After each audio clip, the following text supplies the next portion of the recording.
नमस्कार मॅडम, माझं नाव आकाश मंठाळकर.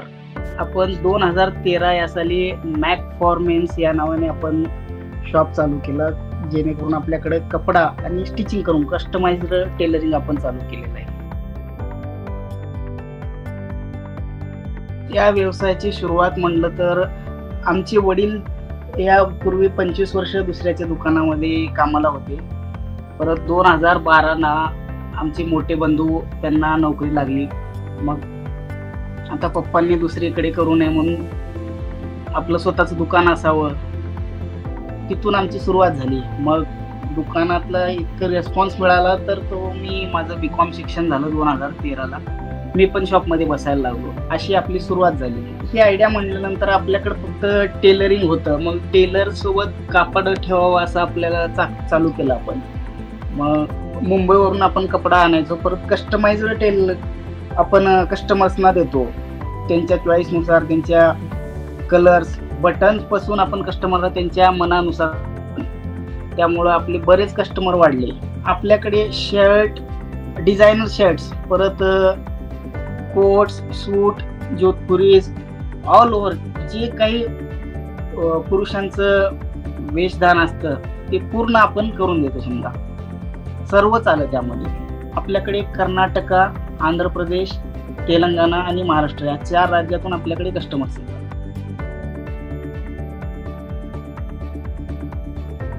पूर्वी आमचे वडील जे होते दुसऱ्याच्या जरी शॉपमध्ये ते कामाला असतील तर ते स्वतःचा माझा व्यवसाय असं समजून ते काम करायचे. ते ज्यावेळेस समजा असं एखादं लग्न कार्य वगैरे असले पाहुण्यांचे, बट त्यांना शिवायची जबाबदारी असते.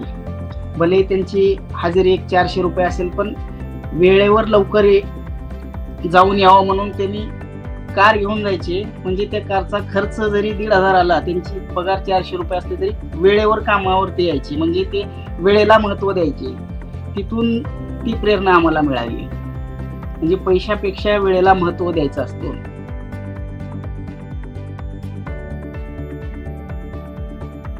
मोदी साहेबांची भेट म्हणजे माझी 29 एप्रिल 2023 दिवशी त्यांची भेट झाली.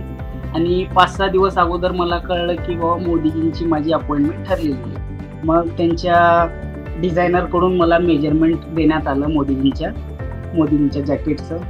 मग जे काही ते प्रोसेस असते SP ऑफिस वगैरे, मला ते भेटण्याची जवळून परमिशन मिळाली, भेट झाली. आणि हे जॅकेट मी स्वतः बनवलेलं आहे असं बोलल्यानंतर मोदीजी सुद्धा म्हणाले की तो बहुत अच्छा है, मैं इसे जरूर पहनूंगा म्हणून असं ते बोलले होते. आणि ते जॅकेट घातले सुद्धा त्यांनी ऑस्ट्रेलियाला गेले वेळेस. त्याबद्दल खूप अभिमान वाटतो आणि तो आयुष्यातील सुवर्ण क्षण आहे असं मला वाटतं.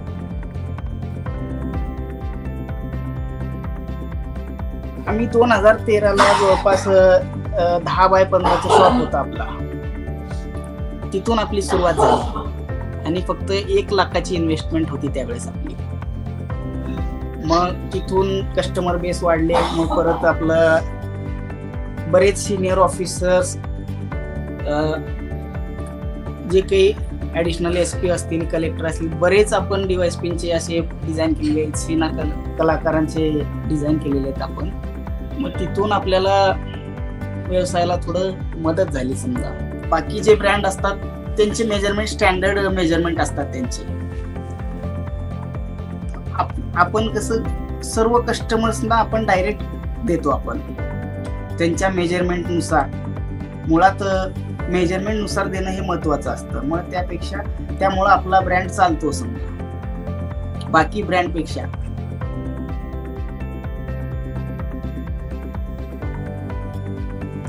आमचे मित्र आहेत विवेक जैन म्हणून.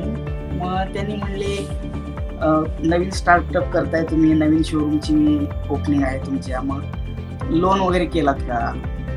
मग नाही असं बोलणं झालं. मग ते म्हणले पुणे जनता सहकारी बँक ही छान बँक आहे आणि त्याचे व्याजदर सुद्धा खूप कमी आहेत, तुम्ही जाऊन एक वेळेस भेट द्या म्हणले. आमचे मित्र आहेत तिथले मॅनेजर म्हणले. चरण तित्रे साहेब त्यावेळेस मॅनेजर होते.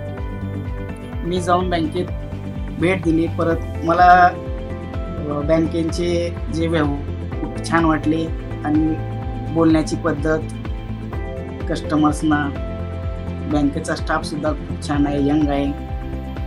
त्यामुळे आपण तिथे चालू केलं व्यवहार. बँकेची खूप मदत झाली आम्हाला. नवीन स्टार्टअप करण्यामध्ये बँकेकडून आपल्याला लोन मिळालं, त्यामुळे खूप मदत झाली. आपली सहकारी बँकेची लाभली आपल्याला.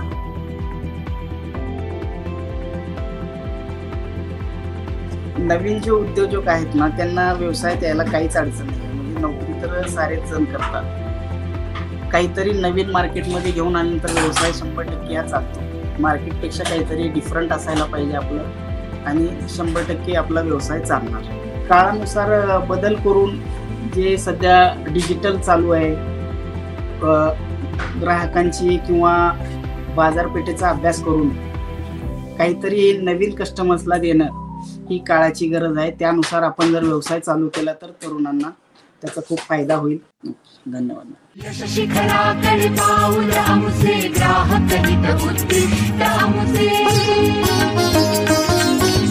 उदात्त हेतू पक्की तत्वे, आधुनिक तरीही विचार आमचे. जनता सहकारी bank limited Pune, multi state scheduled bank.